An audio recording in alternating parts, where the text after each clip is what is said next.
यश की जिंदगी 1 घंटे में इतनी ज्यादा बदल सकती थी, ये यश तो क्या, उसके फरिश्तों तक ने नहीं सोचा था। भागते हुए रतन के पीछे दौड़ा वो। रतन, अरे रतन, रतन रुको, अरे क्या हुआ रतन, रतन। रतन अंधाधुंध भागता हुआ सीधा सीढ़ियों पर जैसे उड़ता हुआ नीचे को भाग रहा था। बेचारे गरीब आदमी को कहां फंसा दिया मैंने, यही सोचता हुआ यश उसके पीछे उसे संभालने के लिए दौड़ा। लेकिन यश जैसे ही सीढ़ियों के एक सीने को पार करके दूसरे पे पहुंचा, तो जहां उसे भागता हुआ रतन दिख रहा था, वहीं अब वही बूढ़ी औरत थी। यश एक पल को ठिठक के रुका तो देखा नहीं, रतन ही था।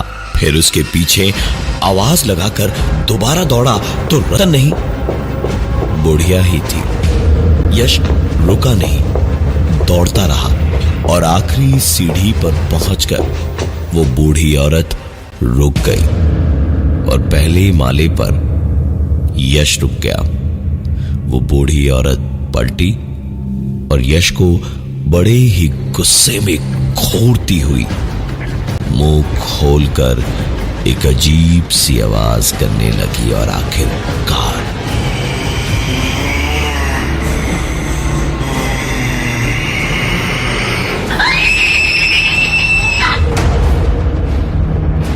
यश की आंखों के सामने वो औरत चीख कर गायब हो गई। यश बेहोश हो गया। आंखें जब खुली और जब उसे होश आया तो वो अपने पलंग पर अपने ही कमरे में था। सपना देखा था उसे, शायद ऐसा लग रहा था, लेकिन इतना सब कुछ था कि उसे ऐसा लग रहा था जैसे ये सब कुछ उसके साथ रात को हुआ था।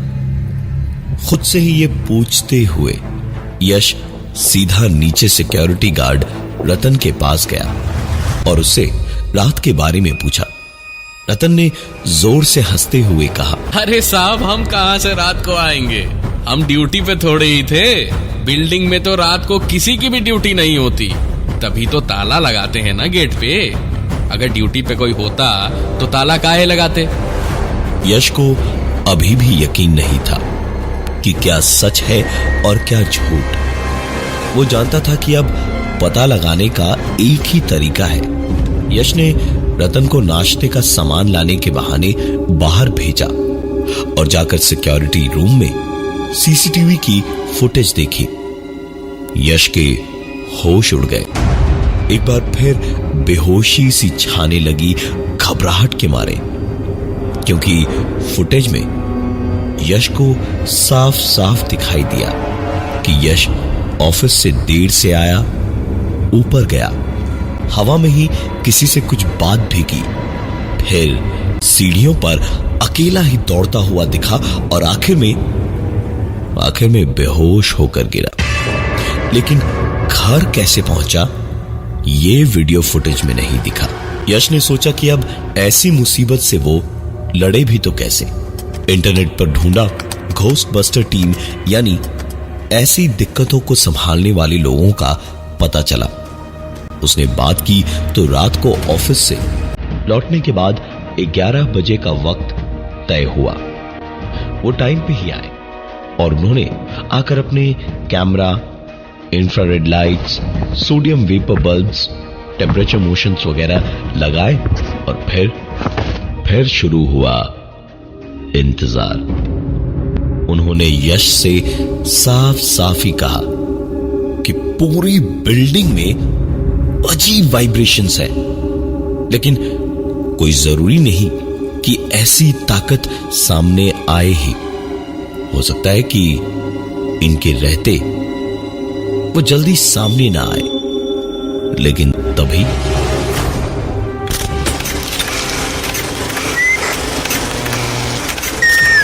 आवाजें रिकॉर्ड करने की मशीन अपने आप चलने लगी। लगातार एक के बाद एक तस्वीरें खींचने लगी। लाइट्स अपने आप जलने बुझने लगी और वोल्टेज अप डाउन होने लगा। एक पल को ऐसा लगा जैसे बस अभी सारे बल्ब्स फट जाएंगे और पता नहीं क्या तो होगा। लेकिन ठीक उसी वक्त सब कुछ एक झटके में ही शांत हो गया। ऑडियो रिकॉर्डर की रिकॉर्डिंग प्ले की तो एक आवाज उन्हें साफ साफ सुनाई दी। 3 बजने से पहले यहाँ से निकल जाओ, वरना यहाँ कोई भी जिंदा नहीं बचेगा। वो सबको मार देगा। ये सुनकर यश की तो जान गले में ही सूख गई। लेकिन घोस्टबस्टर्स की टीम को पता था कि ऐसे हालात में क्या करना है। उन्होंने यश को समझाकर कहा कि वो परेशान बिल्कुल ना हो। उन्होंने ऐसे कई केसेस सॉल्व किए हैं, वो सब कुछ संभाल लेंगे। शायद उनकी ये बात, उनका अपने ऊपर ये घमंड किसी को बुरा लग गया, क्योंकि उनकी बात खत्म होते ही तुरंत एक बार फिर से लगा जैसे सब कुछ फट जाएगा। सब कुछ जैसे चीख चीख कर उन सब से वहां से चले जाने और खुद को बचाने की भीख मांग रहे। यश बार बार कहता रहा, लेकिन घोस्टबस्टर्स की टीम मानने को तैयार ही नहीं थी। तभी अचानक एक साथ ही उन सब का ध्यान कैमरास की ओर गया। हर चमकते फ्लैश के साथ अंधेरे में उन्हें वही औरत कभी यहां दिखती तो कभी वहां।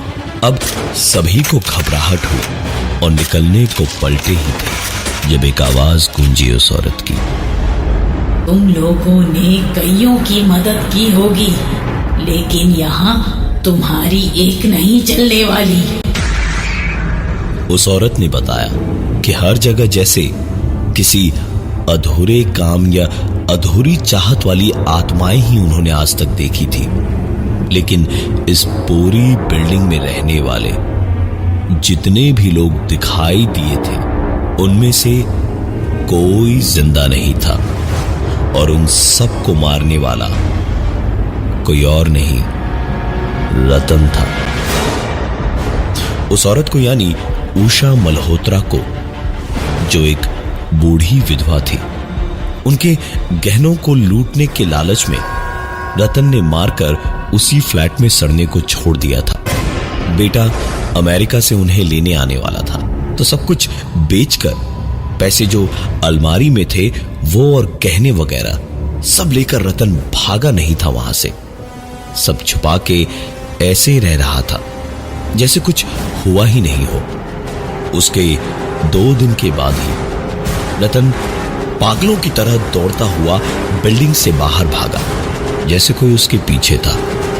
उसके बाद एक के बाद एक पूरी बिल्डिंग में कोई नहीं बचा। रतन ने मर के भी अपना बदला ले लिया। ये सारी बातें बताने के बाद उस औरत ने एक बात और कही।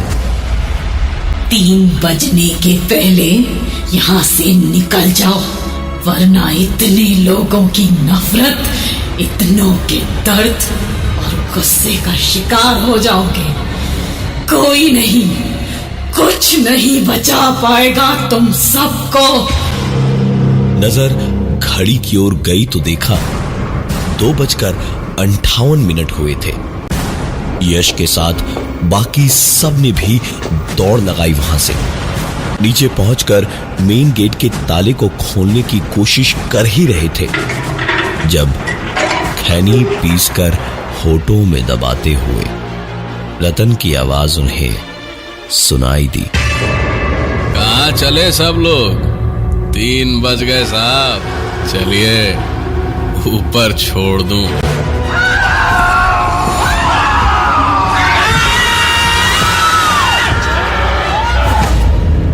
कहते हैं कि मौत और जिंदगी को खरीदा या बेचा नहीं जाता, लेकिन फिर भी मौत जब भी आती है ना, तो इस बिल्डिंग को ढूंढना नहीं पड़ता, मौत अपने आप किराए पर इस बिल्डिंग में आपको एक फ्लैट दिलवा ही देती है।